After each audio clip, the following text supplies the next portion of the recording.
Jimmy's Jam Box.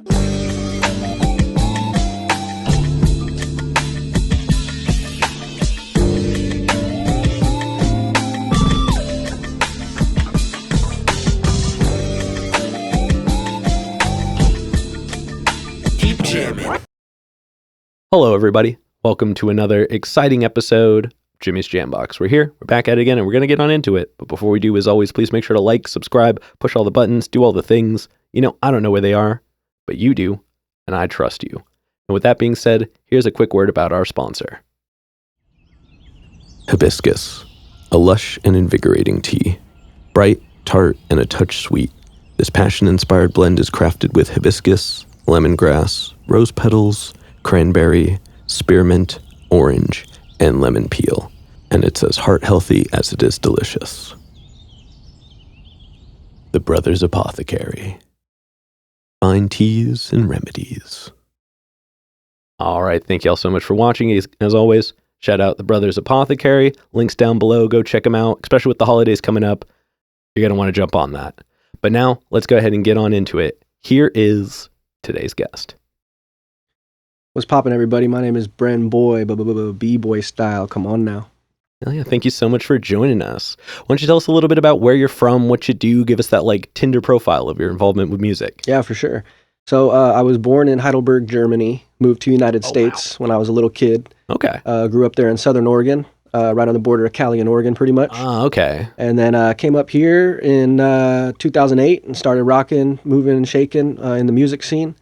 I went to school for music production and sonic arts. Oh, damn. Went to Berkeley for music marketing after that. Wow. But prior to that, I was a slam poet. So I was on the... just been in it. Yeah, man. I was on the Portland State team for slam poetry.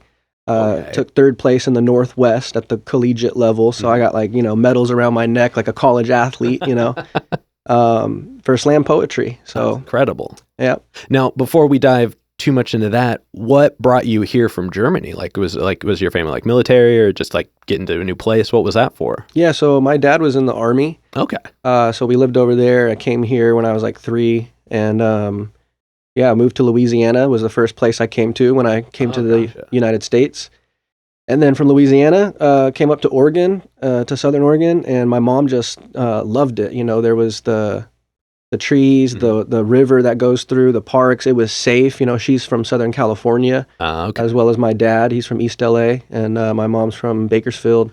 Yep. So, just being down there in Cali, then coming up to Oregon, she just saw like the serenity and was like, I could raise my kids here. And so, yeah, that's where me and my sister grew up, was with my mom in Southern Oregon. Oh, yeah. Now, let's get into like when you first got into music. What were the early moments that like drew you to it? Yeah, well, I was mostly lyrics. So I was, entering poetry contests when I was a kid. And I was a 3-sport athlete in high school: football, basketball, baseball. Okay. Football, basketball, baseball, football, wrestling, baseball. Gotcha. Football, wrestling, baseball. And I was just that typical, I guess, jock, high school. I lived like a high school, like 90s movie, Okay. Like, Drove the Trans Am and had the leather jacket. I drove a 280Z, Okay. T-top. I had also had a four-wheel drive tracker, Geo tracker. It's like looks like a Jeep kind of. Yep. I Yeah, know exactly what I'm from the country, so like you got to have something that you can like mob in the back roads. But yeah, I was like the captain of my football team, president of my high school. Like I was always just like in that leadership role. Yeah. So doing the pep assemblies, like, what's up, North Valley? We're going to beat these Mustangs. Let's go, It was like, I was always doing that kind of thing. So it was kind of funny, like when I got into music, it was no surprise to people from my hometown. They were like, he's a rapper? I could see it, but it was lyric writing mostly. I'd get, I like showed my coach when it was time to go play college football. That was my main sport, was football. And when it was time to go play college ball, I ended up telling my coach, like, hey, thanks for linking me with the college coaches. I went out to California, did like training camp, and was like, hey, I appreciate you linking me, but I think I'm going to move to Portland and write poetry. And my coach is like, dude, you're like the captain of the team, all conference wide receiver. Like, Yeah. what do you mean you're going to write poetry? I'm like, yeah, I don't think I'm going to play sports anymore. I'm going to go to Portland and be a writer. Interesting. And I knew I wanted to be a writer, but, I come from kind of a, small town, not a whole lot of opportunities. It was just like, Not a lot of presentation of different mindsets even. Yeah. Yeah. It's kind of Rasta reggae vibes, but it's also kind of country. So, hippies, but also country folk. So, there just wasn't a lot of opportunities for me to be a writer. Yeah. My high school didn't have like creative writing or writing for scholarships or, it was just like English 1. Yeah. English 2. English 3. And now you know English. And now you know English, a language I already speak, But, so, I knew I wanted to be a writer, and that's why I thought, like, I came and visit my sister who already lived in Portland, and I'd visit her a few times, and I was like, I could see myself moving here, doing the whole, like, sitting in the coffee shops, writing, my short stories, writing my poetry, and I could kind of picture it. So I moved up here, and boom, I was in college just doing, like, regular prerequisite stuff, and I started taking writing classes and was really like excelling in that. And my neighbor had told me, and I was showing him like, hey, these are the poems I wrote. He goes, you kind of sound like you're rapping. Have you ever heard of slam poetry? And I was like, no, I've never heard of that in my life. Nobody's ever told me, what is that? And he's like, it's kind of like a rap battle, but with no instruments. You just got to romance the crowd with your words. Yeah, it's a very different delivery style for sure. Right. For sure. The composition is the differences can be stark, but the presentation and that energy that comes with it is so powerful in its own way. Exactly. So yeah, that's how I started in music was, lyric writing. I started winning a bunch of competitions.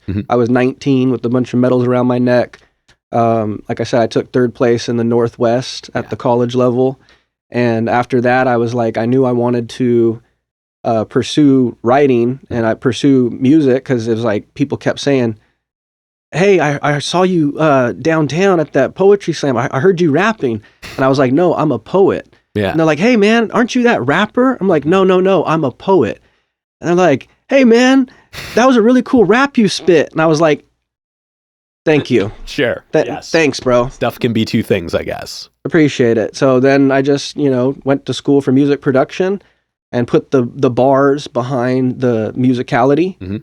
I already played guitar. I already had worked on Pro Tools. I already made 2 mixtapes in a professional studio before I went to music school. So when I got to music school, I kind of already had an idea of like what I wanted to do. What you wanted to get out of it even. What I wanted to get out of it, yeah. That's if more people kind of went into the schooling approach with that, I think we'd see a lot more cooler turnouts. Yeah, I agree. Because school is a tool. Like if you go into it being like, I'm going to use it for these things, and getting the education at the same time, it's almost limitless. True. I knew I wanted to be a front man. I knew that my skill set was behind a microphone, romancing a crowd. Obviously, that's where, I had got most of my notoriety was from live performances. So I knew that was my strong point, but I still did the engineering classes, the piano classes, the vocal classes, music theory, music composition, sight singing, all the stuff that you have to do to graduate in the program. Yeah. I did all the classes and I just knew like if I could get good at engineering, when I get in the booth, it'll make that guy's job easier because I know what he's going through. I had beat making 101, beat making 102, beat making 103. So when I work with beat makers, I know how to speak their language of what I want to change. Because I've been in their shoes. No, and that's huge. Going into it, knowing how the other side is working and being able to communicate that, not only does it add efficiency, but it adds opportunities for creativity. Because when you go and offer something now, they're not going to have to like translate what you said. Right. Yeah. And that's a huge element for sure. Definitely. It's cool to see that you like got so deep rooted into it at like just at a kind of committal point. Who were some of the like early like musical influences once you got started? Because it sounds like you kind of grew up with it kind of happening anyway. But like once you actually got into it, who did you find yourself like listening to more for inspiration? So I grew up on rappers from the East Bay. So, that's, if people were wondering like what's his mind state, well, what do you think, man? I grew up on rappers from Oakland. So like Bay Area, the hyphy movement, being from Southern Oregon, like there's no hometown heroes down there, you know. Now I guess that I kind of fit that role of like the dude in Southern Oregon who's doing it at that level. But before that, the only place to look at was Northern California. So we just took Andre Nicotina, Mac Dre, anybody in the hyphy movement, E40, you know, these independent hustlers who were like at that level of like the Jay-Z's and the Eminems, but they were doing it independently. That was the people I was looking at like, oh, if they can do it, well, I mean, I could too, you know. So I met Andre Nicotina when I was like 15 and went backstage, and, you know, it was his birthday and I met him, and I was just like, I watched his show and was like, I could see myself doing this. This is cool. So I always looked at him as kind of like, you know, a measuring stick. Like, let me try to get into this hustle that he's doing, which I ended up opening for him 3 times while he was on tour 3 years in a row. So that was kind of cool, you know. Yeah. It's cool that it was recurring even. Yeah. It was really cool, you know. By the 3rd time, did he remember you? He remembered me after the first time. Oh, hell yeah. So it was pretty interesting, like, just for, you know, him to come up and like slap my hand while everyone's trying to take pictures with him. Yeah. My homeboy, when I was in Visalia, California, the first time I opened for him, he was like, did Nicky just come up and like dap you up? Hello to you? And I was like, yeah, I don't know. That's weird. Cause like, he's like one of my favorite rappers. I grew up on him. I didn't know what it was about. I was like, all right, whatever. And then the second time I opened up for him at the Roseland Theater, and I was like, the gates were like closed and he couldn't get his car in. And I happened to be smoking outside, and I just see this tall 6'5" dude say, "Hey, come here." And I was like, "Is that Nicky?" And I come up to the gate and he goes, "Hey, Bren, right?" And I'm like, "Yeah." And he's like, "Oh, respect. Hey, can you get this gate open?" And he's like, I'm like, "Dude, I don't fucking work here. You know what I mean? Like, I'm just opening for you." But I like went and told the security, like, "Hey man, this is your, you got to let this car in." He's like, "No, I can't let any cars in." I was like, "Bro, that's your headliner, you know?" And he goes, oh, okay, yeah. So then my camera guy caught it all on film, you know. He was like, you know, Dre like hops out and he's like, you know, "Hey, thank you. Yeah. Thanks for letting me in," you know. And we just chopped it up, and, you know, was just chopping it up backstage with them. He was giving me some advice about the game. And then, you know, next year he came back to the Roseland. I opened up for him again. So yeah, it was just kind of cool, you know. Yeah, to answer your question, I always looked at his hustle and thought like, man, I want to try to do that. Yeah. You know, just be that like, kind of like West Coast star for your hometown, you know, or Northern Cali, everyone knows him. So it's like, that would be cool. So I always looked at him. But, you know, I grew up on country music, so like I'm a huge country fan.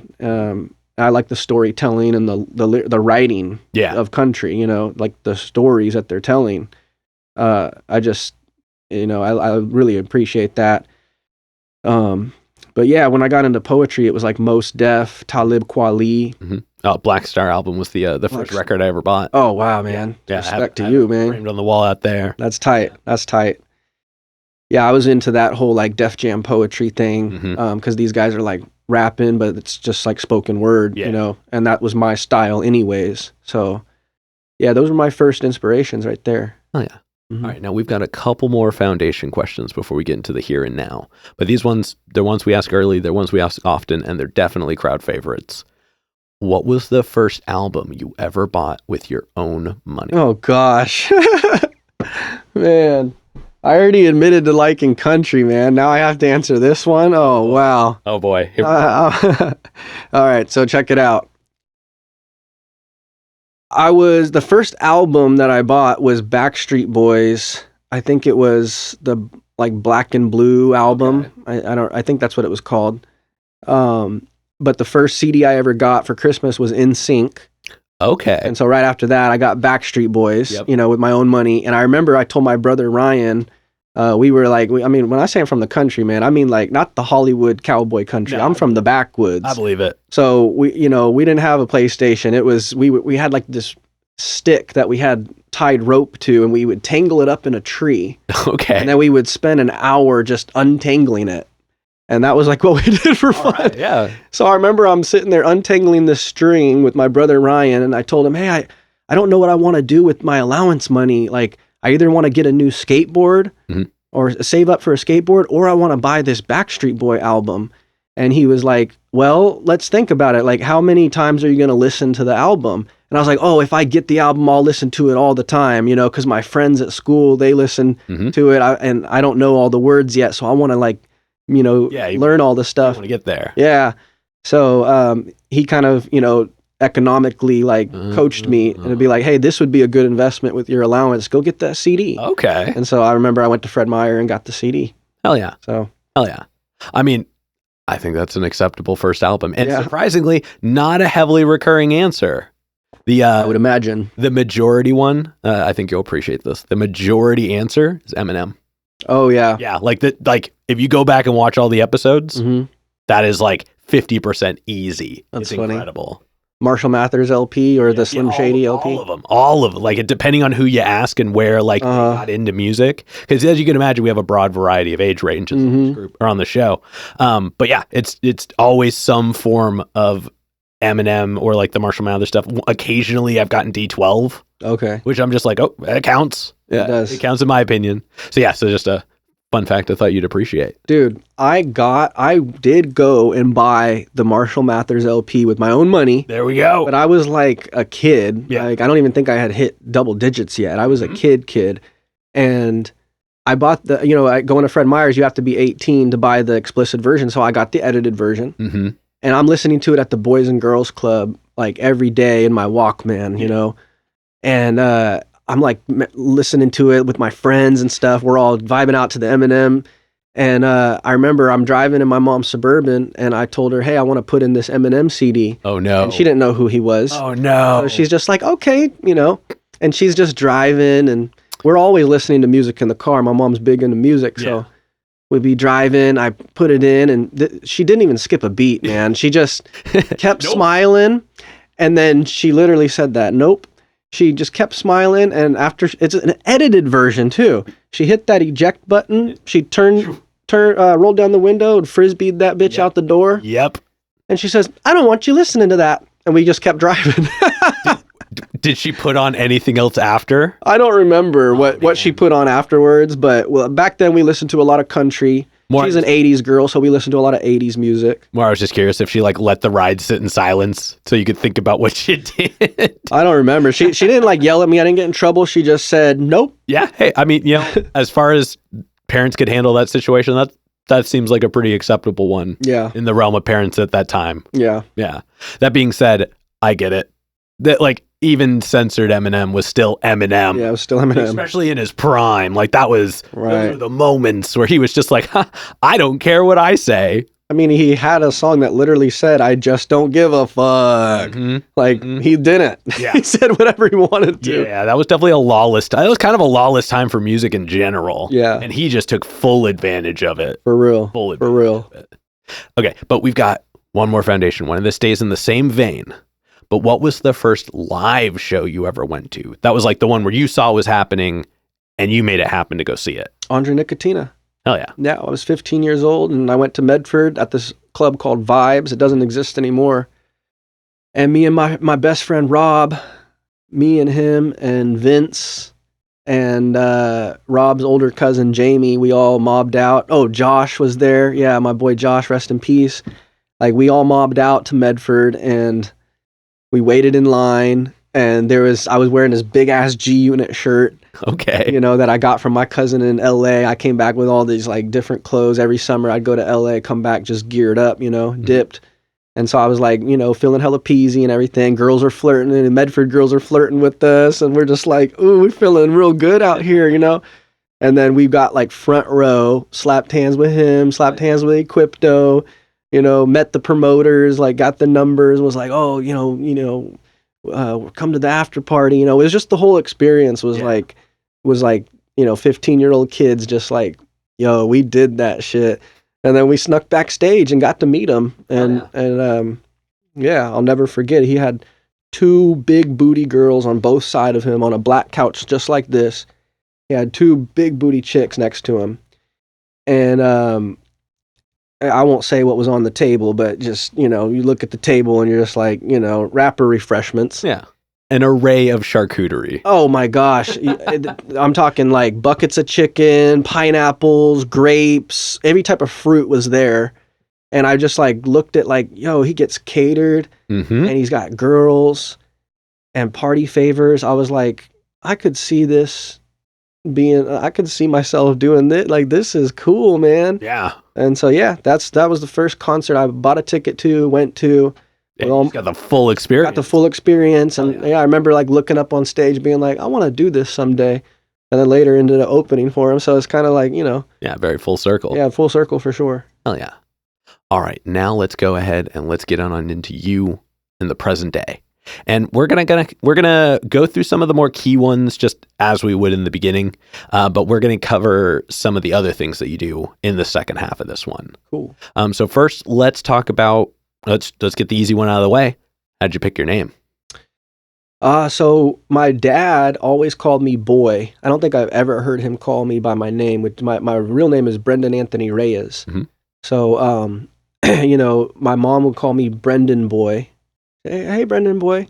My friends at school, you know, would call me Lil Bren because Lil was everything. Lil Wayne, Lil Rob, everybody was Lil something, right?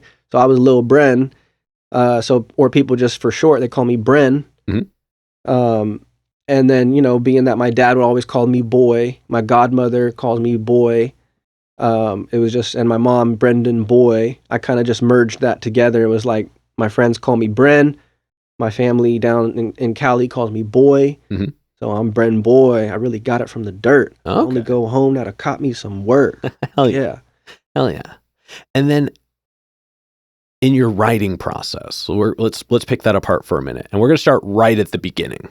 When you get inspired, so the music is there, you want to put it out, or at least get it out of you. What are some things you do in the beginning to get started on a track? So it's kind of crazy. I actually don't write to beats usually. Interesting. Oh yeah, because that wasn't your background to begin with, so that makes sense. I have crazy notebooks and notebooks and notebooks. Like if you saw these notebooks, you would think, man, this guy might be like borderline insane. Just because committed to your craft. Yeah, committed. Like committed. And then, you know, smartphones came out and it's easy to just like voice text it when you have a thought.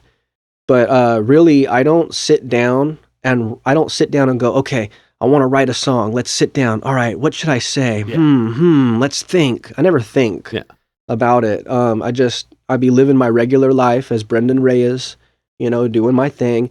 And then when a bar comes into my head, or I might just say something cool, like I might be spitting game at a female and just be like, I might just say something like really peasy to her. And I might be like, damn, man, I even impressed myself with that. That sounds some Fresh Prince type thing, man. Like, ooh, I better, you know, and I write it down, you know, like, oh, don't forget that, man. I got to write that down later.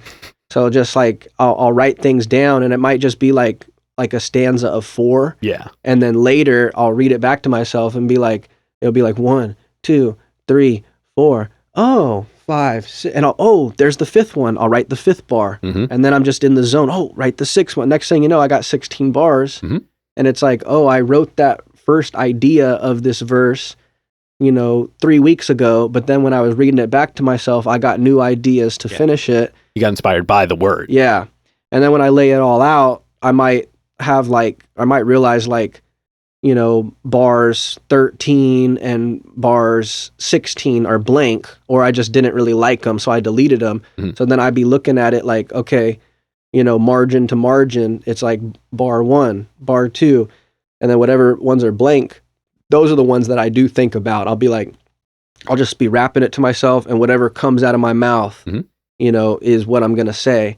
Or at that time, if I have the majority of the verse written, by that time, I probably do have a beat that I matched the cadence to. You know, when beat makers send me their beat packs, you know, I might find something that I really like and be like, "Ooh, actually, I got something that I just wrote that would match this," or "Oh, I got something I wrote 2 years ago that would match this."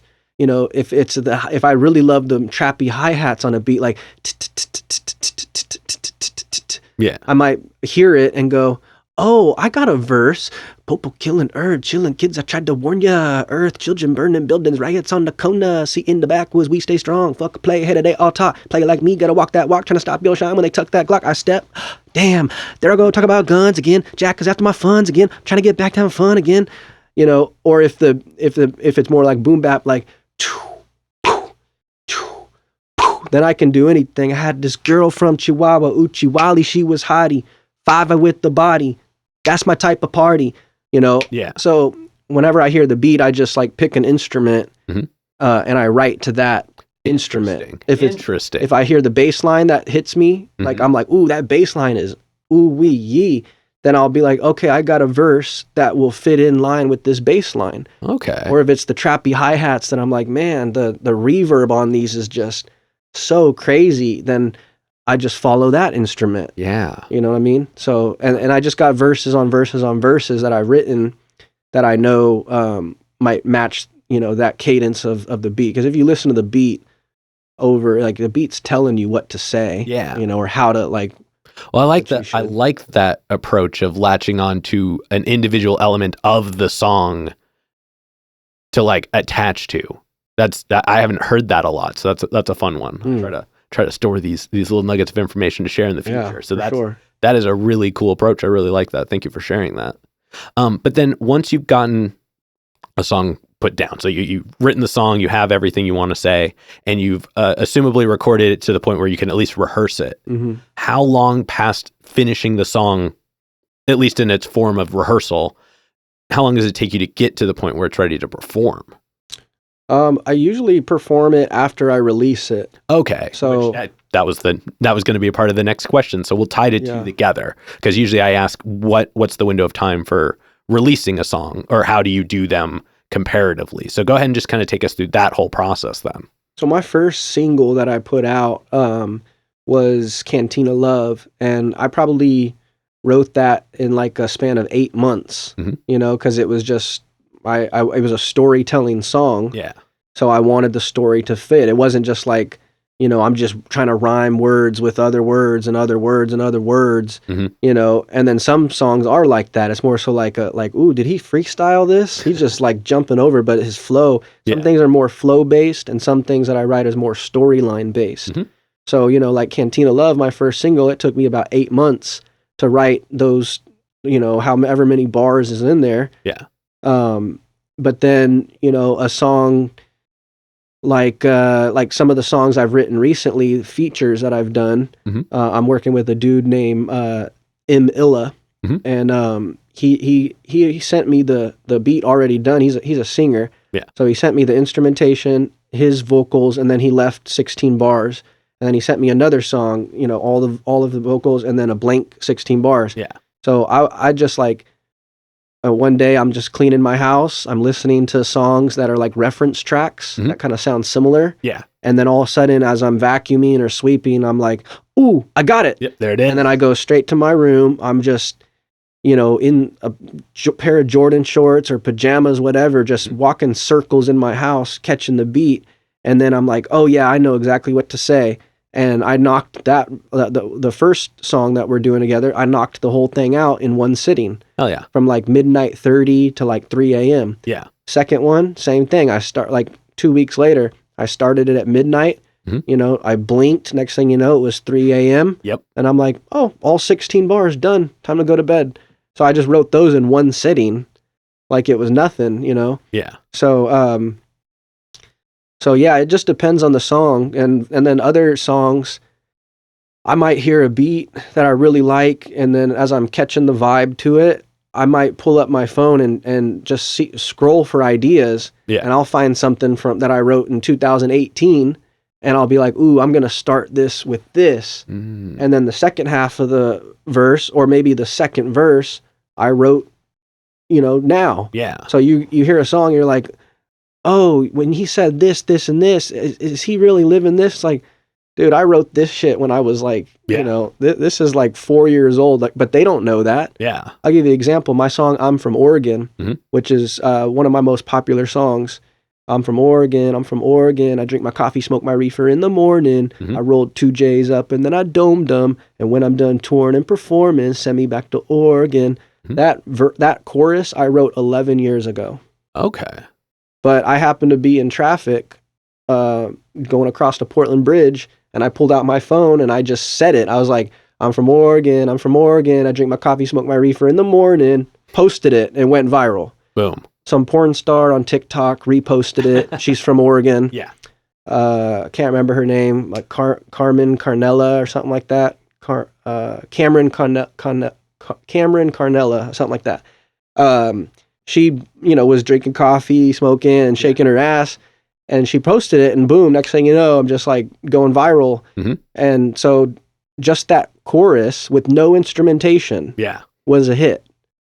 Then I take it to Burn Money Music, and I talked to Jason at the studio, and him and Sam, the engineer, I told them my idea. I was like, here's the cadence. I'm from Oregon. I drink my coffee, smoke my reefer in the morning. So just put on this metronome and make something that sounds organy. Yeah.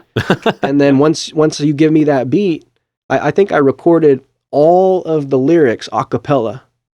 In this small town, Dutch bros on every corner, and we take pride in growing marijuana. I'm in a little city right next to the water. That's why everybody and their mama came from California.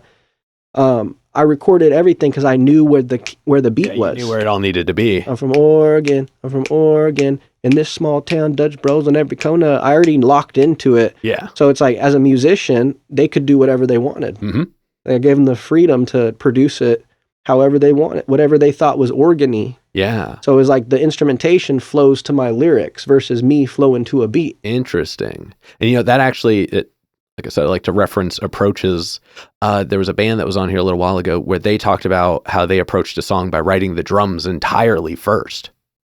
And they had never done that before. And they said that the way that they wrote the song on top of it after, because the entire beat was there, they wrote an entirely different song than they'd ever written, or like way that they had approached it before. Wow. And I don't think a lot of beat makers and producers and such get the opportunity to make a beat under an entire like recorded verse and chorus and things like that. So that's gotta be a fun experience just in and of itself. Yeah, I've had some producers, like beat makers, I'll say. There's a difference between a beat maker and a producer, right? Yeah. So I've had some beat makers basically kick me out of the studio and be like back when I was younger, I'd be like, hey, I have a whole 3-minute song. Can you make a beat to it? And they're like, that's not how hip hop is done, man. Yeah. You need to write to the beat. And then I've had other producers, I'll bring them the song and say, hey, here's my idea. And they'll say, oh, this is fun. Yeah. You let's see already, what we can do under it. yeah, you already have the whole thing written out. Now all we got to do is make some instrumentation to it. Oh, he already did the hard part. Yeah. Like now I can just, and they enjoy like making music that goes to the storyline. So it's, it's different strokes for different folks. Yeah. You know what I mean? Well, that music isn't a linear path. The choices that you make to do them don't have to be congruent with the way other people choose to make it. It's an art. So while there are rules that are designed by the people who did it a certain way, they're not rules that force you to do anything. Right. They're guidelines. They're like the lines on the road. Yeah. If you pay attention to them, you're probably not going to hit anybody, but if nobody's coming from the other direction, it doesn't matter what side of the line you ride on. You're still going the same direction. Yeah. Well said. Yeah. But thank you for that. That was all really insightful. There's a specific topic that I don't get to bring up with everybody. So before we move into the other things you do, this is kind of a conversation of the minds. But for the people who have done sports and music, I'm always curious to know, because of other answers I've heard now, what are the correlations between the two? Like, are there things that you did in sports that like gave you a certain experience that you also get in like performing music?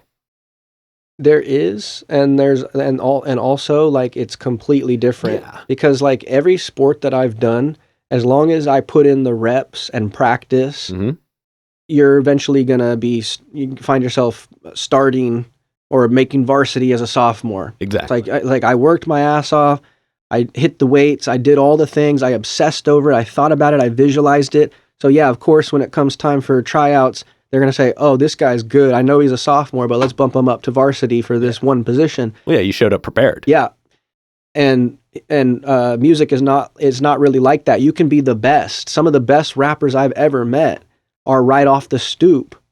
but it's like I just want to like tell everybody like, hey, freestyle artists, battle rappers, nobody cares. Go make a beat, go make a song, go make a hit. That's just the cold-hearted truth. You could be the best at rapping. There's battle rappers that will destroy me.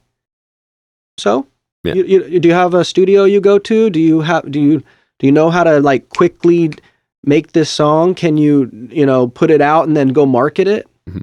If the answer is no, well then you spent a lot of time getting really, really, really ridiculously good at something that nobody cares about. Yeah. So and sports is not like that. If you get ridiculously mother freaking good at something, you're gonna find yourself on the field or on the court. Yeah. You're gonna find yourself in those arenas. If you're just like so good at basketball and you go try out for the Blazers and you're that good, they're gonna say, hey, this guy is so raw. If we pass on him, we will lose. Yeah. Like, we'll be better if we just hire this guy to play for our team. Yeah. But music's not like that. There's so many other things, Yeah. Like more just to try to redefine the point a little bit more. What I was meaning is like, do you personally experience similar things? Like, does music give you certain things that sports did as well? Definitely like the hype, I was used to being on the front page of the sports section, mm-hmm. and now I'm on the front page of the entertainment section mm-hmm. in my hometown. Shout out to the Daily Courier for putting me on, Mm-hmm. So I was used to making the Friday night lights highlight reels. Mm-hmm. Brendan Reyes scores a touchdown, the Knights win by this much, and then they show the recap of me like shaking somebody. Mm-hmm. So I was used to that. So now I'm like on the news, like, hey, BrenBoy, he's opening up for Andre Nicotina at the Roseland Theater. Now he's about to rap live on the news. It's just that I was never camera shy or stage shy because I was already. Yeah. So used to being in front of people in general. Yeah. And, I would be lying if I say like I never get nervous before going on stage because I still get those butterflies, I think if you don't get them, then you're probably in it for the wrong reasons. Or I like to think at a certain point it stops being like nervousness and it's more like an anticipation of the unexpected. I love that you said that because playing football, you get up to the line of scrimmage. I was a wide receiver, so I get up to the line of scrimmage, there's the whole down, set, hike. And on down, you're like, oh, here we go. On set, you're like, oh, here we go. And it's not until the cadence, where they hike the ball that you're sprinting and running your route or blocking somebody. Mm-hmm. So it's like, I always, would think, going in there, don't be nervous because nerves is a physical thing. Mm-hmm. Your nerves get jittery and now you're off sides. Yeah. But the frequency of nervousness and the frequency of excitement mm-hmm. is almost it's similar. It's very similar. So it's like it's a mental game. I tell myself I'm not nervous, I'm excited. Yeah. When I'm backstage and I'm waiting for the announcer to call my name to go on stage. Exactly. I don't be like, I'm not walking back and forth because I'm nervous. Yeah. I'm walking back and forth because I'm like, just call my name. I'm ready to want it to happen. I'm ready to kill it. Let's go. So it's like so when it comes to sports and music, there is some synonymous stuff going on there for sure. Mm-hmm. But it's more so like the action. Like, are you ready for action? Hell yeah, I am. Yeah. That's the similarities. But as far as like, the game and like and everything else is so different. There's a whole like realm of theories behind that, but more just like I said that. There have been people now who have mentioned like how like somebody who was doing it before they got injured and they couldn't do sports anymore. Mm. And so for them, music kind of gave them, similar to you, they gave them that opportunity to mm-hmm. feel like in front of people and to feel that like the practice paying off and reward with performance. For sure. Yeah. And those are so congruent. And then also you touched on another one, which is the repetition. For people like, I know you gave the example of how like freestyling people, if they don't, record, they don't technically go to that next stage. But for the people who do record and do perform, there is a practice element to it. Right. And for some people, they found that the repetition and the learning of music gave them that same feeling that sports did. I agree 100%. It's like, all that practice and repetition that you do in your bedroom, mm-hmm. Behind closed quarters, all that practicing you do on a microphone at home mm-hmm. in front of a mirror, you know, when you get out on stage, people don't see you as that, but you know, like, oh man, everything I've gone through just to be able to actually move my mouthpiece, stay on beat like a metronome, and then romance the crowd, pause here, and then go here, and then do a move and not run out of breath. Like that, all those skills, that it took so much practice and breath work and running around the block. Like Beyonce's dad used to make the Destiny's Child girls sing and do vocal warm-ups while they run. Yeah. Actually, an artist that I interviewed named Oblate Reed, that's his method, because he's like accomplished in cross country and such. Oh, okay. But he wraps his set every day while he runs 6 to 7 miles. Like 6 to 7. Again, boy. He comes from the world of running first, but he runs Good for him. every day anyway. And as a kind of a fun thing that he does, when he goes places to tour and like perform elsewhere, he'll set up group runs. Oh, wow. Just wherever he's at. And sometimes it's like one person, sometimes it's like 10 people, but it's always like a community interaction with the other artists and stuff? No, just anybody. Oh, just anybody. Group run. That's cool, man. Because he does it every day. Yeah. So it's nothing to him. Yeah. Yeah. So just kind of an interesting concept. That's really cool. I definitely on game day or on performance day, you know, I definitely hit the gym. I go play basketball, and it gets me in that mode of like scoring, buckets, balling, points. Yeah. I'm the man. Ooh, man. Okay. Now let's get on stage. And because when you're up on stage and people are looking up at you, especially hip hop, you know, there's like this element of like success that you're selling, or I wouldn't even say success, but confidence. Yeah. You know, people, you know, might not be as confident as you, but when they see you, it makes them like, oh man, if he can do it, I can do it. There's always that thing with hip hop, like, ooh, maybe I can, because they relate to like what you're saying or whatever. So, you know, I like to. Inspirational to see a person doing so much with just a microphone. Like, yes, the music happens individually from that. And yes, like the lyrics are, you know, planned and there's like a performance aspect. But at the end of the day, they are looking at this one person doing all of this with a mic in their hand, and everybody is responding. That is incredibly relatable in a visual stance. Like, I can't look at an orchestra and go, oh, I could do that. Right. I see what you're saying. So you're very correct on that. Or like, I like that observation. But yeah, so sorry, I didn't mean to steal away from your point. I just kind of wanted to get that one out there. Oh yeah, I feel it, man. Like, yeah, just getting that. And even I like the dude who you said goes running, because like the breath work is such, especially for rapping. Like there's a difference between being a rapper and the art of rapping. Yeah. One is a noun, one's a verb. You know, anyone can be a rapper. It's like, hey, I just bought a Beamer. I'm a rapper now. Hey, I just got these Cuban links. I'm a rapper now. Yeah. You know, like anyone can play the role of a rapper and say some stuff, but the art of rapping and being ridiculously good at rapping, which is like timing, originality, rhyme scheme, presentation, vocal tone, you know, can you do all those things and score high in all those categories? Yeah.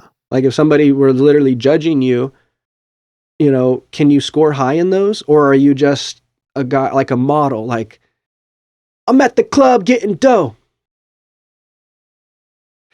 and she's jumping on the pole. 1, 2, 3. You know, it's like, now you're just kind of a model. Yeah. You know, did you grow up thinking I want to be a model? Or did you grow up saying I want to be rapping? Yeah. There's a difference, you know what I mean?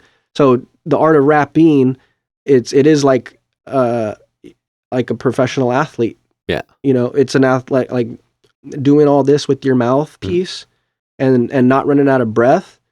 That's an athletic thing. So, you know, running and doing like breath work exercises or whatever, you know, like you don't have to take it that serious, but you know. Yeah, you can cut it at 5 miles. Yeah, oh yeah, dude. I mean, I do a maximum of 2 miles, man. I run 2 miles every Monday, but me too. But 7, bro, that guy is on some next level shit. Yeah. Respect to him. Hell yeah. All right. Thank you for going through that with me. Like I said, it's something I'm working on. In a couple of years, we'll put it together as a study. Cool. But now let's talk about some of the other stuff you do. Now that we've kind of gotten to know you as the musician, And before we dive into the bigger one, which is, I like, at least for the music focus, it's, what you do as a DJ and all of the things attached to that. You've definitely mentioned some thought processes and approaches that really kind of line you up as an entrepreneur of sorts. And you happen to have a moderately successful business outside of the world of music that you still attach to it. I'd love for you to tell us a little bit more about that. Yeah, so I've been in the cannabis industry since I was 17.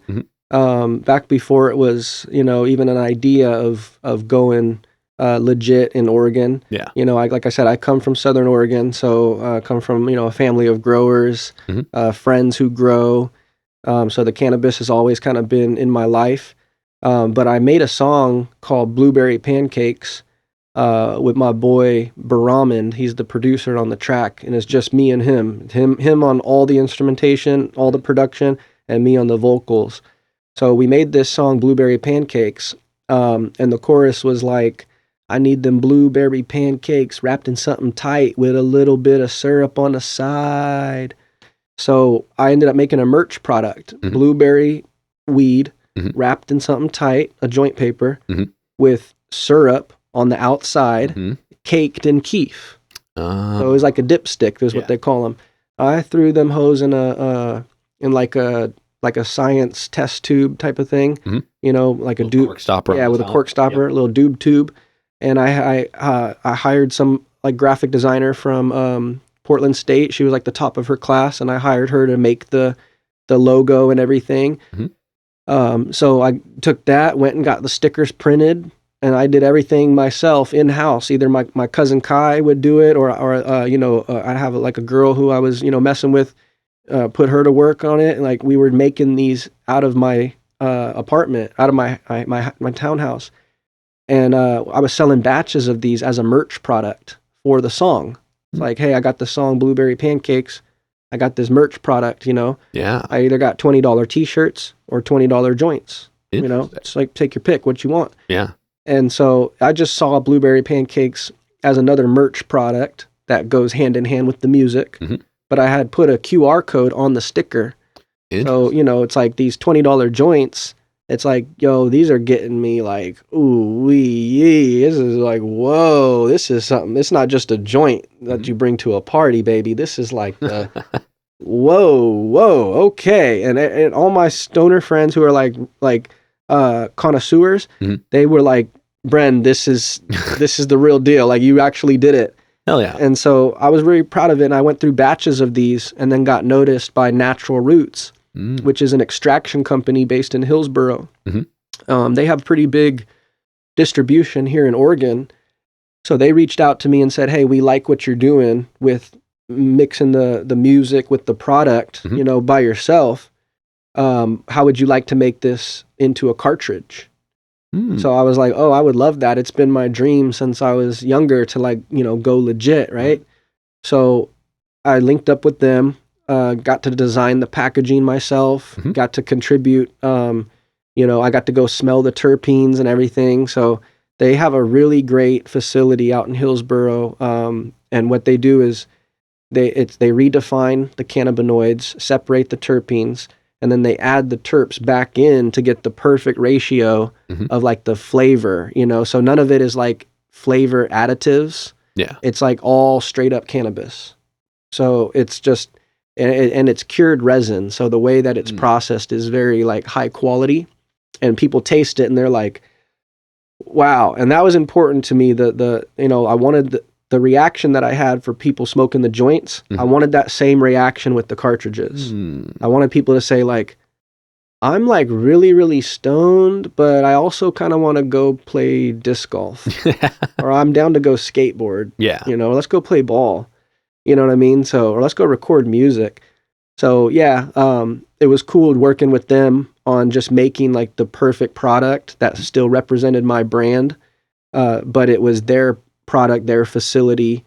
And it's just been a great collaboration between me and Natural Roots. So shout out to them. Oh yeah. And we're on our third batch now. Oh, actually, we just finished our third batch. So we're coming up on our fourth batch now. Exciting. And the batches are just getting bigger. We're in close to 20-something dispensaries now. Wow. And yeah, I'm trying to get it out to more and more places. And I'm constantly meeting with different dispensary owners or distribution companies, just trying to line up new plays that I can make, hit the road with some samples, get them out to their, the bud tenders, let them try it. Once they try it, it's like, we got to get these, coach, put this guy in the game, So it's kind of an easy sell once people try the product. It's been really great, and I just plan on keeping that going. It's like blueberry pancakes. It's my merch product. Oh yeah, that's exciting. Yeah. That's a really cool way to tie it to the music. It's interesting that you didn't let that element, like you didn't separate the two.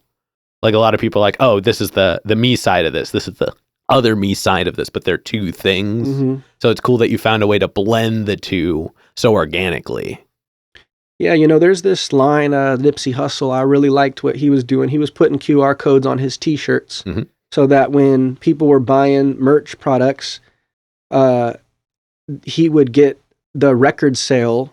It would count towards like the Billboard charts. Oh, interesting. The Billboard charts are all about units of sales. Yeah. How many times, and then I think 1,500 streams on YouTube or streams on Apple Music, Spotify counts as 1 unit sale. But everything else is like, how many CDs did you sell? Yeah. So if he would sell a T-shirt for $80, then it's like, oh wow, he just had $80 towards his sales. Yeah. And that it was landing him on charts because interesting. He put the QR code on the T-shirt. Technically, that's a unit sale. Yeah. It's like you sold your music, right? Whoa. A music sale doesn't have to come on a disc. Yeah. You know what I mean? So, so yeah, I liked that a lot, and putting the QR code on the joints, and now on the packaging of we don't do cartridges anymore. We do disposable pins, disposable, rechargeable, full gram CO2 extracted pins. Gotcha. So I put the QR code on the packaging.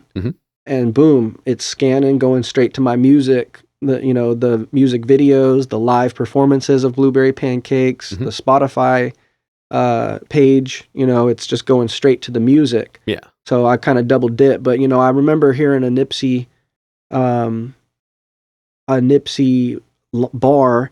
He said something like, it's way more profit in these clothes. That's why I give away my music and make double back in shows. I 360 myself and I exercise control. It makes a lot of sense, right? Because if you think about it, the music has always been free. It's just the vehicle in which it's delivered that you make money off of. The music was free. It was just people bought a record. Yeah. The music was free, but you bought a cassette tape. The music was free, but you bought a CD. Yeah, the medium. The medium in which it's delivered, because nobody charges based on like, well, okay, guys, I spent this much money on production, this much money on the beat, divided by this times this. You owe me $1,000 for listening to my song. Yeah, exactly. You don't pay for it based on that, It's not like, oh, I bought the product for this, I'm going to tax on 30% and charge you. Like, the music doesn't equate to the sale. It's the vehicle in which it's delivered. Nowadays, it's a $10 subscription to, Apple Music or Spotify or whatever. Yeah. So that's where people are listening. That's the vehicle in which it's delivered now. So it's paid out accordingly, Interesting. Okay. Yeah. That's all real. Oh, fuck. That's a cool approach. Yeah. Cool. Okay.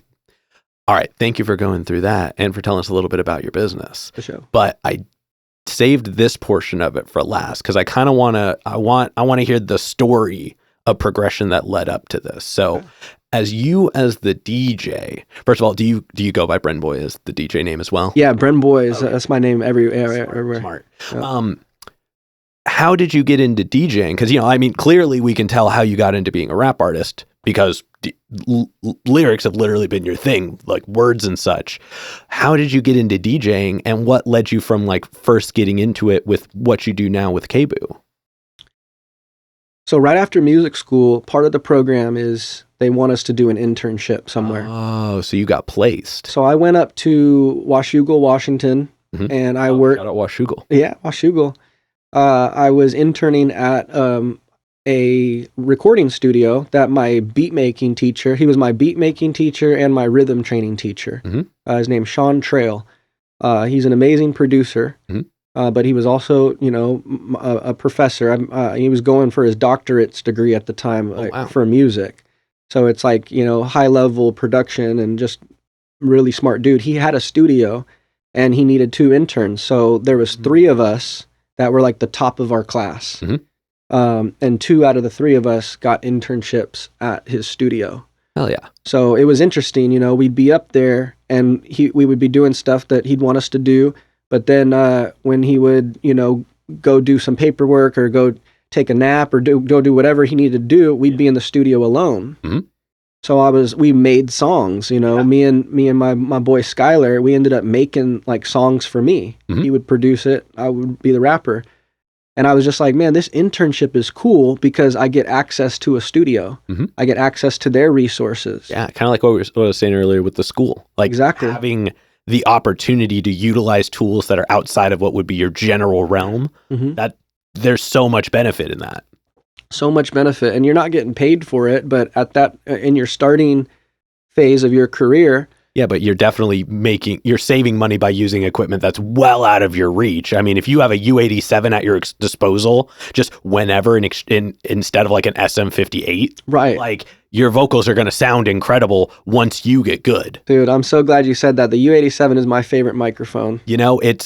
It's my 3rd favorite for vocals. Okay, what is your first? I gotta ask you now. My first favorite for vocals is it's still a Neumann, but the TLM49. In my opinion, the way that it places vocals specific, because it records 2 things. When you look at the list of what it excels at, vocals and piano. And the reason why it can do piano is because it's so big, it can handle the range of sound as well as the dynamics. Interesting. And so for vocals, which are very dynamic and often can live in a range, the TLM49 receives it a little bit different and it just places it in the mix. But it's still a condenser though, right? Yeah. Like I said, it's still a Neumann even. It's just, it's in the TLM series. Interesting. In my humble opinion, that is my number 1 vocals microphone. Okay. After that, it's the Blueberry. I love That's the a good Blueberry. mic. That as a vocal microphone, it just does something different. Gotcha. And don't get me wrong, the U87, the reason why it's my 3rd favorite is because it is arguably one of the most versatile microphones in the world. It's so capable. You can use in so many applications. It can catch a lot of sounds. But for me, I feel like because it can do so many things, it like tries to, like, too many things have that characteristic. Got you. And so, like, if you recorded every single thing with an SM58, everything would have that similar characteristic as well. But that's what I was saying. It's like, for me, as far as vocals goes, the U87 is my 3rd favorite because it is incredible. It's the top 3 microphone still. But the TLM49 is my favorite for vocals because of how it interjects it into the mix itself organically. Yeah, and you're right on the money as far as like having access to these mics instead of like, using like an AKG 214. Yeah. Still a good mic for what it can do. Right. Yes, it should not be the primary vocal one when you can use a U87. Right. Yeah. Which I like the AKG 414. Oh, those things, I grew up on that, but it's like instead of having like a $200 or $400 mic, having access to these $3,500 microphones, it definitely changes, what you can do, even like the coloring and everything. Yeah. So, that, and you can't make an excuse with the equipment. Totally. Like, that's what I'm saying. If you have a U87, it will only put out what you put into it. Totally. And if like as you get better, you're going to hear the getting better so much more prominently because the microphone displays that, and you can't say, "Oh, it was my mic." Right. Oh, if I just had a better studio, then I could. Oh, if I just had a, no, you have this. So now what? Yeah, no excuses. No excuses. So I had access to all this at the recording studio. And then when that internship ended, I was like, I kind of want to stay. I kind of like this internship. So I found an internship at KBOO as a mixing engineer. So I was a mixing engineer on a show called The Monday Sampler. And I was literally the middleman. So there would be the live room where I'd set up bands, 4-piece, 5-piece bands. I would mic the drum kit. I would mic the everything, run it into my board. I'd be I'd have racks right here, turning on compression, turning on reverb, delays. I'd be doing all this analog stuff, and then I send the signal to the host. So I was literally the middleman. I wasn't the artist out there. I wasn't the host. I was the middleman. You were part of the production. I was part of the production, which is great because I have a background in it, and it helped me wiggle in the door. Well, there can only be one host for the most part. There can only be so many hosts in one instance. Right. But there can be a ton of people helping to create it. The team concept goes so much further than a lot of people really want to lean into sometimes. Absolutely. And then in that sense, it is synonymous with sports in a sense where, hey, maybe you grew up being a pitcher, but not everybody's going to go play for the Braves, but you can still be an announcer or a stats person, or you could be a pitching coach, or you can be there's so many other positions, in baseball than just being the guy on the mound throwing strikes. Yeah. So people who want to get into the music industry, and they love it, they study it, but maybe they're just not, for some people it's written in the stars, and for others it's written in the sand. Yep. And if it's not written in the stars for you, it's probably not going to work out. Just go do something that you are meant to do. Yeah. For me, I couldn't deny being a microphone gripping, rap spitting, get on the stage and bust down type of dude. It was just inevitable. That's what I should be doing. Yeah. I didn't belong behind the scenes. I belong in front of the camera, not behind the camera.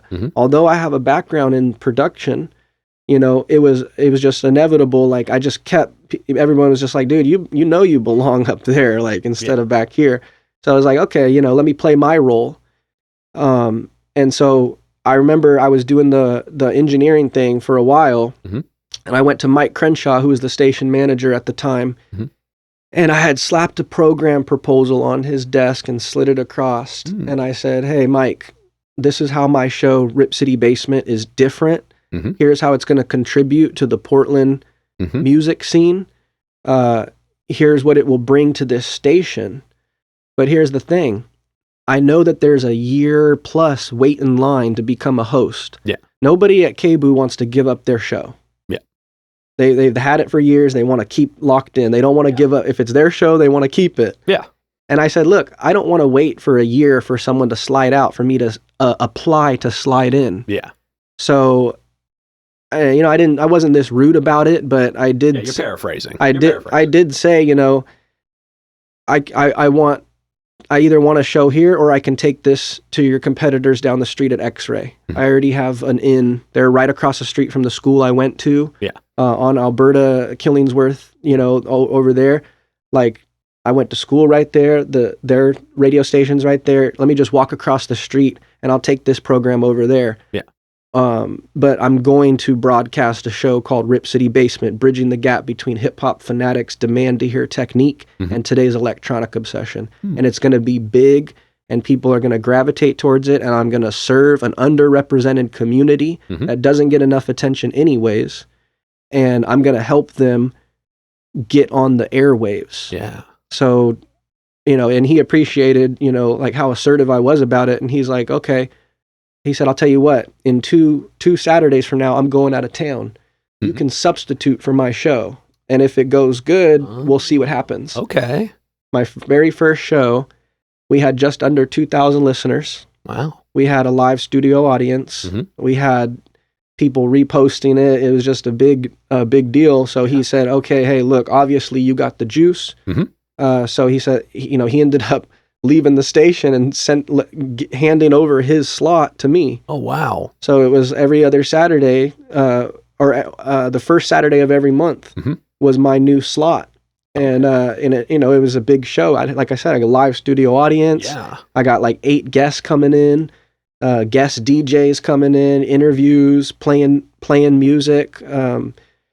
So yeah, I just started doing that, and it wasn't like a DJ, like scratching and mixing and stuff. Yeah. I was a radio DJ. I just push play and announce the song. Yep. It was easy, and I had a gift for it apparently. And people just kept saying, you're really good at this.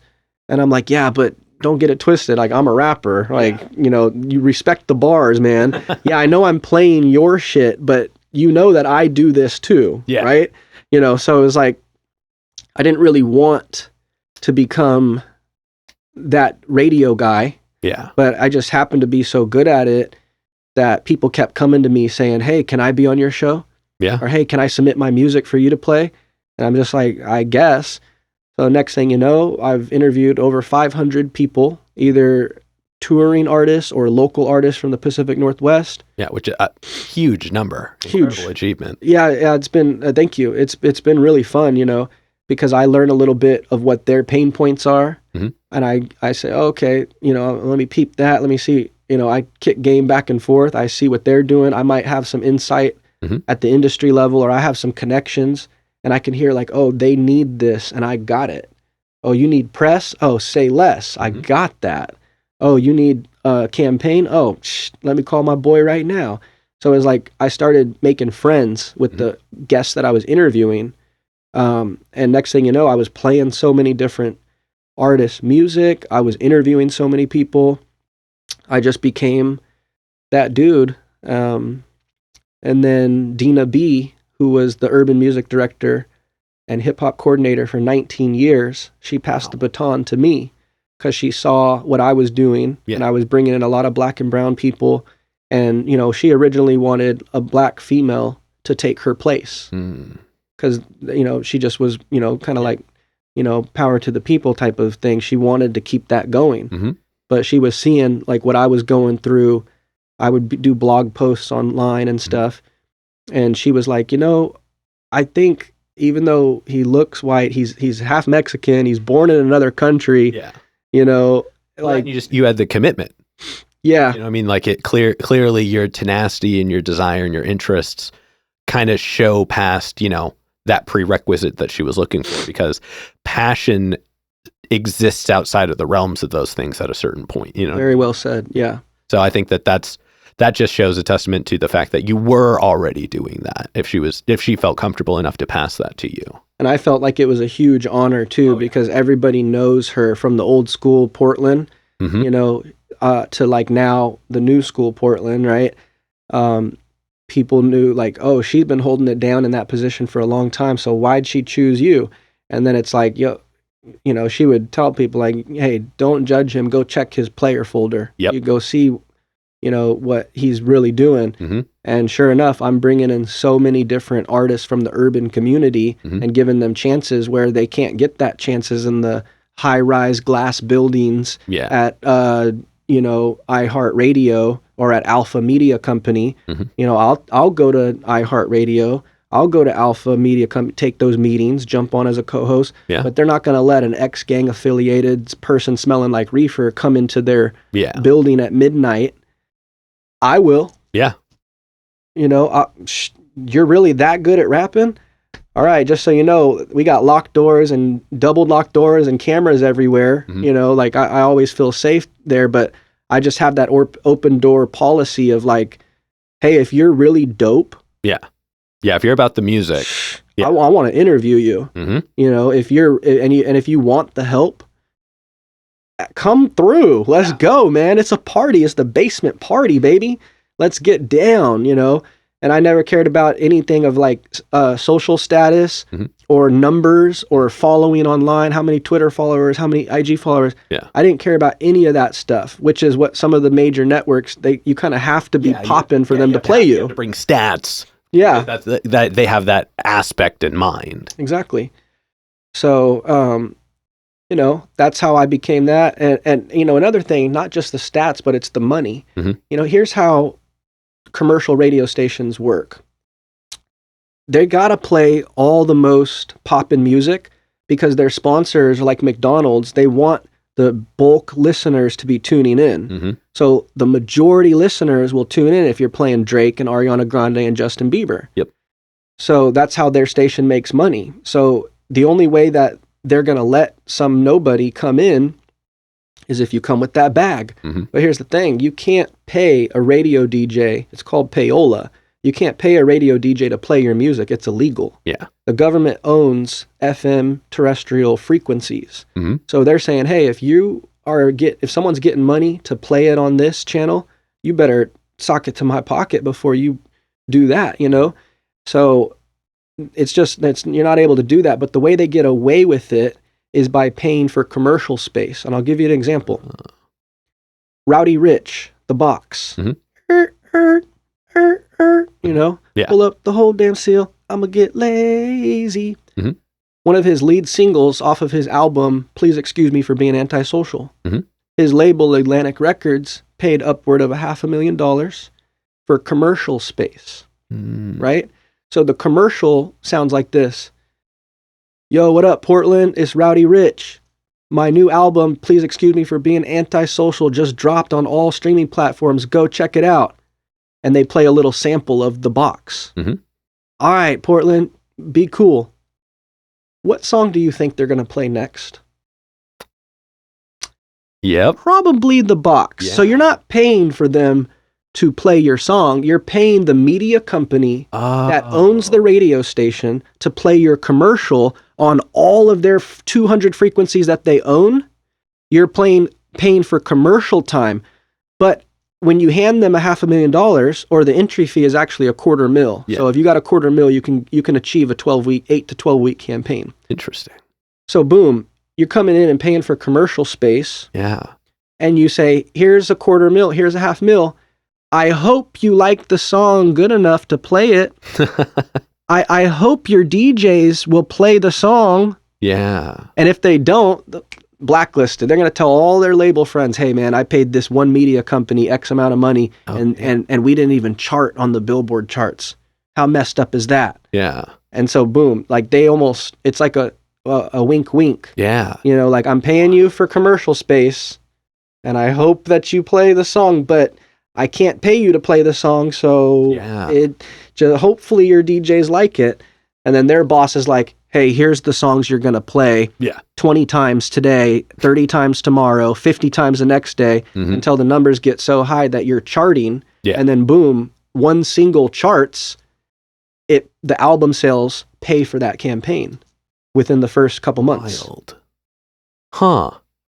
KBOO doesn't work that way. We're independently funded. You know, we get donations. We get people contributing because they like the programming that we put out. Yeah. My show's sponsored by a water purification company on Gleason. Oh, cool. You know, like, that's great. It has nothing to do. Local supporting local. I think that goes, I mean. Yeah, boom. It's off shot for this, but, you know, just in general, like I think that when you have a space where, especially when you're reaching mainly the local people, representing a local space just gives them more accessibility because they don't have to order it online. They can go into a store. There's physically a place you can go for some of these things. Right.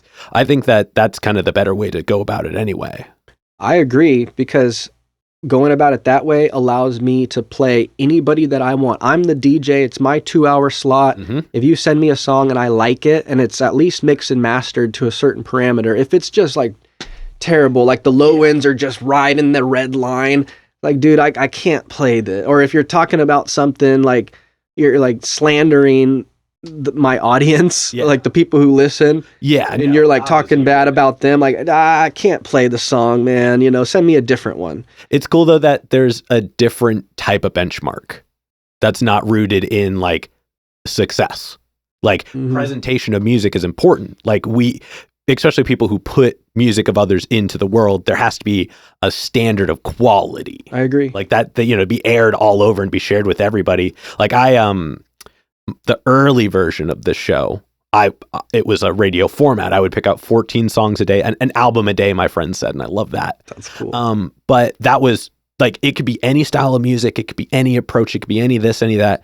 But my one prerequisite was the same thing. It had to present at a level of quality. Like, you know, I invested in good headphones that I took with me everywhere all the time, always. So I could I could experience quality properly. And so here I would go through easily 100 songs a day to land on 14 that not only were they good songs, in my humble opinion, but the presentation was something else as well. Like, not only did they take the time to make good songs, they took the time to capture them and present them well afterwards. Understood. And that, you know, that says something. Like kind of how you you took the approach of learning both sides of things. Like that intent is the most important thing when it comes to presented music. I agree. And, you know, a lot of times as an artist, we just care like, hey, I got really good at rapping, I should be on now. But people like you and me who are presenting other people's music in a radio platform, it's like, yeah, you might be ridiculously good at spitting bars, but your sonics aren't great, you know, like the song comes on after another song and it's lacking. Even if you are talented, people are not going to give it the chance. right. And that is just almost science on a certain level. Is like if something slaps and then the next track doesn't, they're going to go somewhere. They're going to be like, oh, let's go to the one that does. Right. Like, you know, especially with the accessibility of music digitally now. Totally. Skipping is an option. Totally. Skipping is just a choice you can make anytime almost. Anytime. Yeah. Damn. Or with radio, like me, I'm on 90.7 FM. If I'm playing a song and people just don't like it, they're going to switch it to another station. Yeah. And then they don't even... They're going to switch to number 2. They're going to switch to number 2, and then they don't even hear the other good songs that are following. So as a curator, I really do... It's not like... It's like not like I'm judging people because... You know, it's like, dude, your sonics actually do matter because my listenership will go down if I start to play what people think is trash. And I know it's supposed to be subjective, but I mean, when it's put into a curated concept like that, there is a level of presentation expected. It's not like, you know, if you're just hanging out with your boy and he puts on something and he's like, yo, I made this.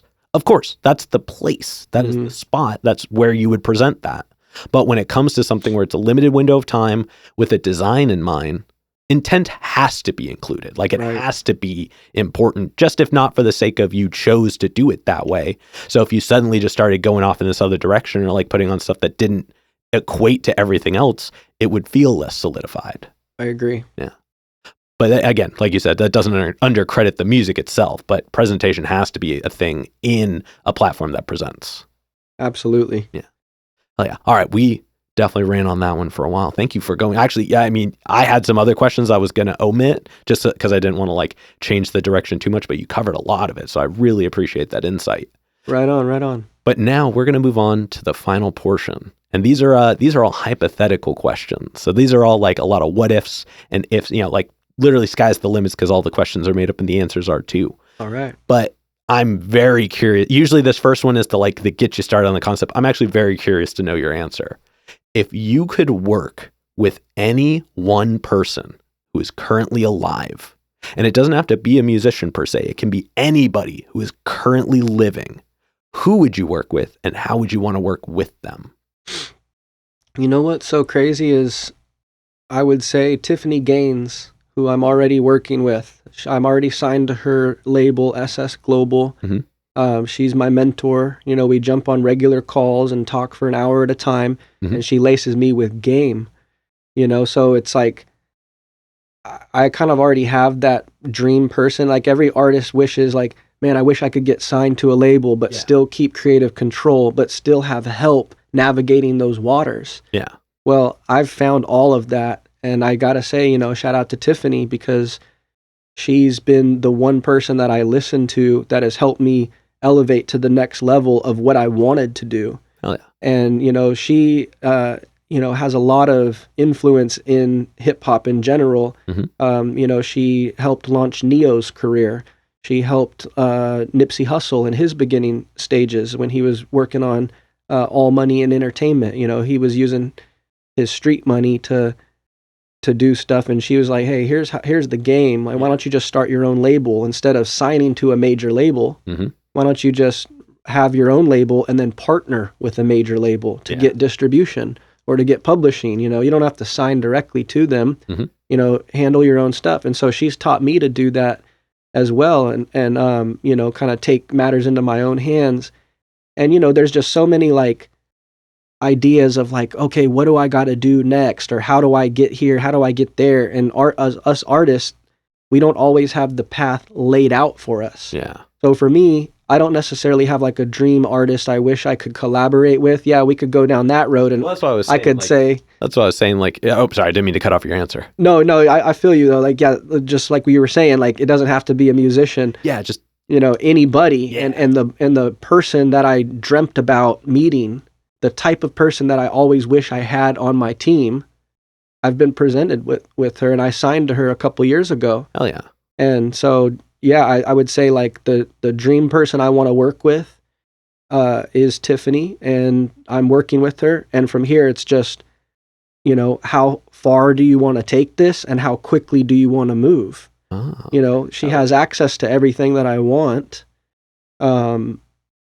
It's on me to pull those moves and to say, hey, this month I want to work on this. Yeah. Or this month, can you get me this? I want to work on my press. Can we do that? Okay, what's it going to take? Well, let's figure it out. Let's do it. So that's really, Hell yeah. that's my dream person I would want to work with is, not just somebody like Tiffany, but her specifically because of her connection to the industry. Oh yeah. Well, I mean, that's a great answer then. Thank you.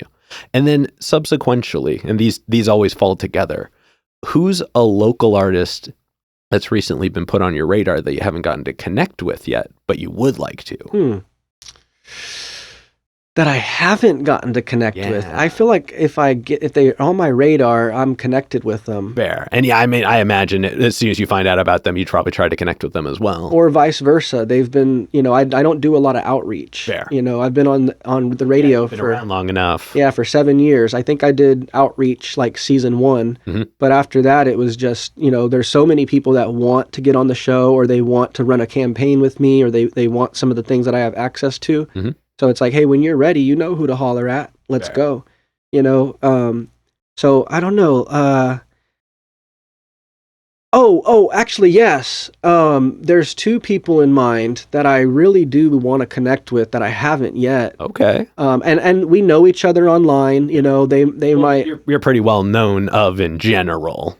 Yeah, in this area, in the PNW for sure. But I would say Win. She's really crushing it right now. Yeah. Win. Again, if you want to be on the show sometime. Yeah, I think she's a great artist, and like just her, like I said, the rapping skills is at a very high level. Very much so. And the performance is insane. I've actually never got to see her perform. Yeah. So I mean, just from what I've seen though, like she's always given it 110%. Her ability behind a microphone is what I'm so stoked about, because I know what it took me to like just to move my mouthpiece like that and to like say fly things that nobody else is saying and to be entertaining and to have your own little thing that nobody else can copy and paste. Yeah. I know what it took me to do that, and she's done that, but now she's bumping into the industry, Yeah. There's 3 levels to this. There's the music business, and then there's the music industry. Yeah. The first one you got to get ridiculously mother freaking good at. Then once you do that, you have to figure out, how do I start a business model? Yeah. I'm putting $1 in, I get 50 cents back. I'm putting $1 in, I'm getting 70 cents back. I'm putting $1 in, now I'm getting $1.20 back. I'm putting $1 in, now I'm getting $2. Oh, now we have a business model. Once you have that, then it's time to scale it. And once you scale it high enough, you find somebody at that top level of the industry, and you just need one person, like you don't need a car full of people who won't pop out and do anything. Yeah. Sometimes you just need one shooter who will actually pull for you. And so, I think she's done a really good job at going through those levels of like honing her craft, getting really, really good at rapping, and then coming up with, an independent business model, and then using her skills and resources to meet the right people to put her in the position to showcase that. Because that's what it's all about, is like, you could be really, really good, but if nobody's giving you that opportunity at the major level, then it's hard to even get into that level, So she's like the one that's doing it right now in Portland, and is like really taking it. She's getting a lot of press, a lot of hype. And I think it's well deserved, because I know how hard she works, but I've never met her. Oh no, I've met her one time. I went to her video release party, and I got to talk to her for a brief two minutes maybe. And I remember I was like, hey, I'm BrenBoy. And she goes, oh, Brenwood. That's a cool name. And I'm like, yeah, it is, but it's not my name. But we know of each other. I play her music on my show. Since season 1, I've been playing her music. Oh, yeah. So we definitely know of each other, but I've never got to work with her. I think it'd be cool to get her on like the I'm from Oregon remix, Yeah. you know, or do something like the Portland Drip remix, you know. And the other person is Cool Nuts. You know, we definitely know of each other. He's a radio guy as well. He does the breakout show on Jammin' 107.5. He's tapped in and connected like Tetris, just like me. You know, I have BrenBoy, Rip City Basement, KBOO. He's got Cool Nuts, the Northwest Breakout Show, Jammin' 107.5. You know, so, and he started at KBOO actually. So, you know, as a radio DJ and interviewer. So, people have compared me to like, oh, you're like the, you know, the younger, newer version of Cool Nuts at KBOO. You know, you're doing what he was doing. But, you know, he's gone and had a lot of collaborations with major artists that I think are dope. I think he has a song with Nipsey. He's got multiple songs with E40. He got a song with Mac Dre, who's my favorite rapper. You know, Mac Dre, Andre Nicotina, Andre 3000. You know, like, these are my favorite. Jay-Z. Swayze. These are my favorite rappers. He's got songs. He has what was the song called? I think it was The First Time I Seen Her. Yeah, that's the song. It's called First Time I Seen Her. It's like his project that he put out, like almost like a mixtape. But he got Mac Dre on this. Oh man, like, yo, that's cool, dude. Yeah. And so a lot of Bay cats, you know, he's connected with a lot of Bay Area rappers. You know, I've had dinner with E40, snapped a picture with them, but he's friends with E40, you know, for like decades now. So he got a lot of connections to the Bay Area, and he's got features with people. So I always look at him as like an OG. Like, man, he's been around the Portland hip hop scene since the 90s. And, you know, he's done the international thing. He's done a lot of things, not just for the Pacific Northwest, but like, you know, he's just got a name out there. Yeah. And he reps Portland. Everybody, you know, in the industry, you know, if they're from the old school era, they're gonna know Cool Nuts' name. Yeah. So that's another cat that, like, I don't have a song with him. I've never interviewed him. We definitely know of each other online. I play his music on my show, but yeah. So to answer your question, those two people are on my radar. They have been for a while. But I would love to eventually work with both of them in some capacity. Oh yeah. Well, everybody, you know what to do. Add them in the comments. Let's make it happen. Yeah, there you go. All right. And then to wrap up the hypothetical questions, if you could get an album from anybody, and they could be alive, they could be dead, they could make music, they don't have to make music, they could just put out an album yesterday, they could have not put out an album in 50 years. Who would you want an album from? Oh, that's an easy one, man. Michael Jackson. Okay. I was born on Michael Jackson's birthday, August 29th. Okay. So, you know, that just like... Yeah, you just got it in you. Yeah, I just got it in me to like the stage presence of where he just, you know, he just seems like he's floating on the stage. He'll be in one... They called it the moonwalk? yeah, moonwalk, literally, man. So he's just so talented. His voice, you know, like the high range, you know. I don't understand the way you think, saying that she's yours, not mine. Oh, shit. You know, he's just, I'm surprised the only one. He just like, he locks into that high range. The girl is mine. The doggone girl is mine. He just locks into it, and it's so like, it's just so like rich and vibey and like, you know, pulsy, you know what I'm saying? But if you listen to him, he's also kind of like beatboxing. You know, and he like executive produced a lot of his songs too, because he was like very musical. So some of this is like, you know, militant, staccato, kind of hip hoppy. Yeah. As far as like, you know, I hear that in him, but then when his vocals, it's just like, dude, he's like the king of pop. You know what I mean?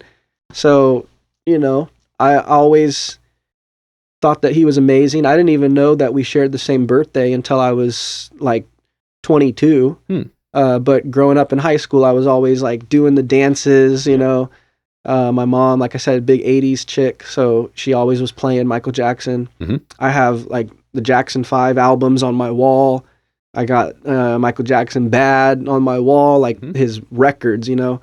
So, man, if there was like if someone had like tapes of like an unreleased Michael Jackson album, Yeah. that would be so cool. Like what a gift to the world to Right. release that, for us to hear like an unreleased MJ song. Woo! Yeah. That would be really cool. Hell yeah. Yeah. All right. We're going to go ahead and start wrapping this up. Let's wrap it. Let's talk about what you got coming up in the future. Let's say the first quarter of 2024. What can we look forward to?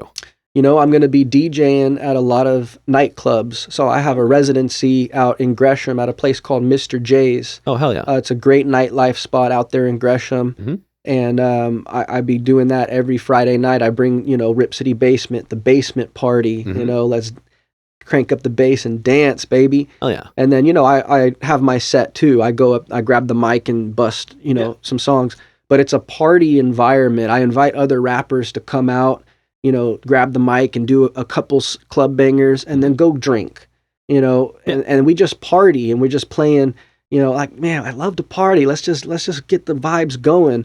So I'm currently doing that right now every Friday at Mr. J's, and unless I have a gig out of town or something. Yeah. But people in 2024 can catch me doing that at more spots. Mhm. I have a couple other places in Northeast, one in Kenton area, one in a club in Beaverton, Mhm. and then a club down south in my hometown where I'm going to be bringing that DJ vibe, because I could do the rap thing, but, think about it, like not everybody wants to hire a rapper to rap. Yeah. Sometimes you just need music. Mm-hmm. And if someone raps, that's cool too. That's like, oh, you brought a rapper too? You brought like a bunch of rappers? But people need a DJ, Yeah. for a lot of events.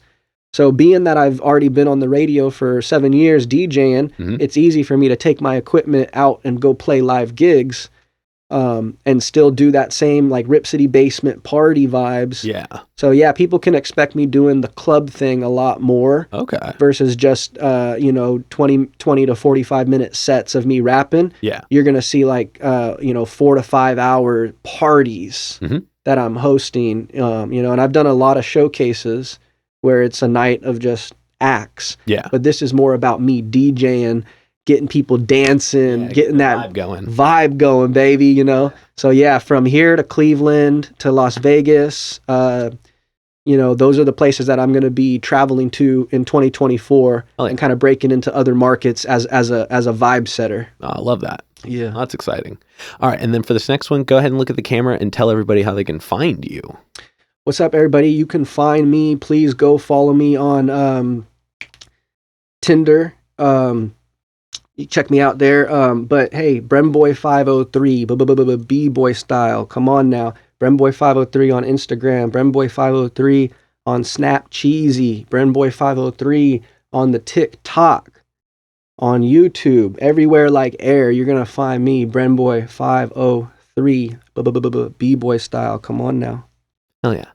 And then any other plugs, any other shout outs, anybody else you want to put on while you're on here? Of course, shout out to my mama, first and foremost, Always. for raising me, and just being the most amazing woman I've ever met. They don't make people like her anymore. She's like the last of a dying breed. So I have my mama's heart, and I'm really, really appreciative of that. So I gotta say shout out to the mama. But I also want to say shout out to Natural Roots for linking up with me with Blueberry Pancakes. We have amazing collabs coming up, more batches of the Blueberry Pancakes coming out. Thank you to all the dispensaries that carry the product. I literally couldn't do this without you guys carrying the product. So, and shout out to all the artists and the DJs out there in the Pacific Northwest who are putting it down. The more people that come out and do their thing and really present it in a major way, it makes us all look stronger, so I gotta say shout out to all the artists and DJs out there in the PDX in the Pacific Northwest. Yeah, let's keep it going, baby. Let's go. Oh yeah. All right, now we've got one last question to go, but before we do, I'm gonna steal the camera for just a second. As always, y'all, please make sure to like, subscribe, push all the buttons, do all the things. I don't know where they are, but you do, and I trust you. And one more shout out to our sponsor. As always, shout out Brothers Apothecary. Make sure to click the link below. Go grab some of their stuff. The holidays are coming up, y'all. This is what's up. And now for the final question. And this is entirely your opinion. but what is an album that you think, first of all, more people should know, but that everybody should know? An album that everybody should know. That like maybe that you would not assume that everybody did. So we don't say like Thriller. Everybody knows. Everybody knows Thriller. Yeah, but like what's one that like not everybody does know, but everybody should know? Okay, well, I'm going to say this because I have to touch on this during this interview. Blink-182 is my favorite band of all time. So I really do think that their album, Take Off Your Pants and Jacket, I think that is such a great album that, you know, their older stuff like Enema of the State was classic, but Take Off Your Pants and Jacket, it really bridged the gap between like pop punk and hip hop. Because if you listen to what every rapper now sounds like, they sound like Blink-182. Interesting. And think about that next time you guys listen to any hip hop, any rap artist that's out there popping, right? To me, they sound like Blink-182. So I think everyone should hear Take Off Your Pants and Jacket and then go peep the new music and realize how similar it is to their flow. Like hip hop now is what pop punk was. Hell yeah. So I gotta say that, but as far as keeping it hip hop, I'm gonna say ATLiens by Outkast. Okay. Oh man, if you just know Outkast for, you know, Roses, you know, I know you like to think your shit don't stink, move a little closer. If you just know like that Outkast, you got to dive deep back to 1996. Yeah. Go back to 96 and check out ATLiens because, I mean, they were the first ones in Atlanta to be putting on for the South and to be going up there and winning a Grammy, you know, and people not knowing who they were. Yeah. You know, how disrespectful. But now, you know, they're a staple, household name. Everyone knows Outkast. But if people don't know ATLiens, specifically that album, woo, boy, better go check that out right there because that album is fire. Hell yeah. Well, y'all know what to do. Now that this episode's over, go ahead and go listen to both those albums. You got 2 for the price of 1 on that. There you go. All right, but we're going to get up on out of here. Thank you so much for joining us today. Hey, thank you for having me. This has been a pleasure sitting down with you. Hell yeah. This has been another exciting episode of Jimmy's Jambox. I'm Jimmy. I'm BrenBoy, B-boy style. And we're signing off. Later, y'all. That's a wrap. This is not a podcast. This is a show.